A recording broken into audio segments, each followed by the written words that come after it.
Good evening, America. This is Jack Flavin, and you're watching the Nexus, where we make connections. Here with us tonight is, or should I say was, First Baron Alfred Tennyson, poet laureate, and author of such works as Charge of the Light Brigade, Idols of the King, and In Memoriam.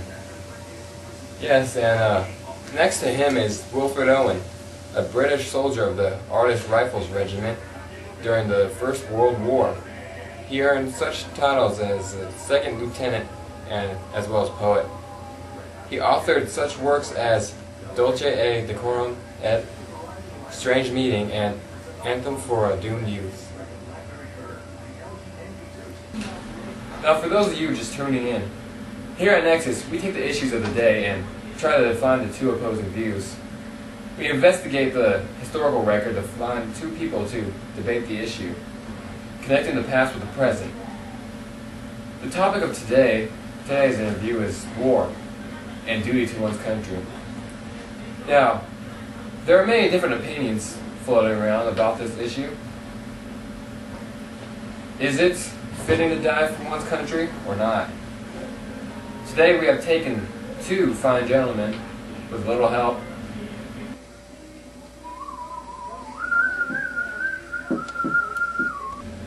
and brought them on the show for that very purpose. Now, before we start, I'd like to ask you guys a few personal questions. I'll start with you, Owen. Yes. Okay. Alright, now, tell me about your childhood. Yes. Well, I was born near Ostwestern Shropshire, in a little house called Plusquamont, in March 18th, 1893. And I'm part English, part Welsh. Plusquamont. Yes, Plusquamont. Now, that was until my grandfather died in 1897. He owned the house, so because he died, we had to move into some lodging in the back streets of Leghorn, a small shipping town. So, when did you decide to get into poetry? Well, after going to Brecon Institute and the Salisbury Technical Institute, or school, sorry, I discovered my vocation while on holiday in Cheshire. That year? 1904-03? About? Yes. And what were your influences? Well, from an early age I was brought up Anglican Christian like most English boys. And even though I've given up such tawdry notions, at least before the war, the images and language of the biblical verses still stands with their hell and whatnot. And then there's also John Keats, yes, and a poet of the English Romantic ilk, very influential. And?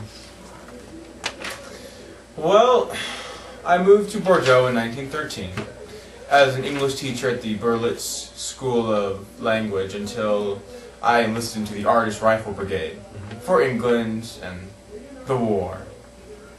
So then I was into France in 1917, and that's when I met Sassoon.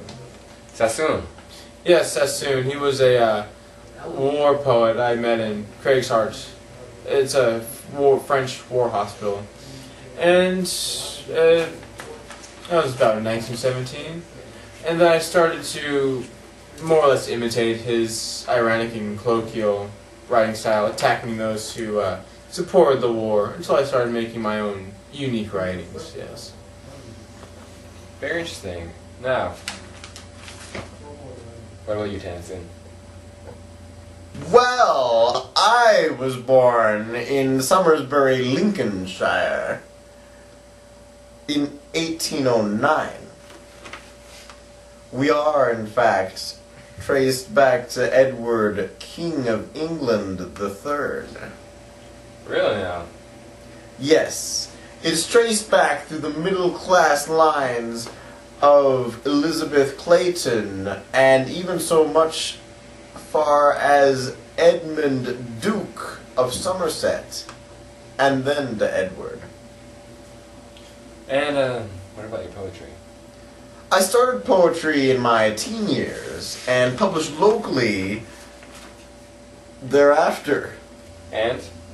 And my first true publication was with Cambridge and was called Timbuktu. It received the Chancellor's Gold Medal. And my first collection of poems, poetry's chiefly lyrical, in 1830. And then my two poems, Clarabelle and Mariana.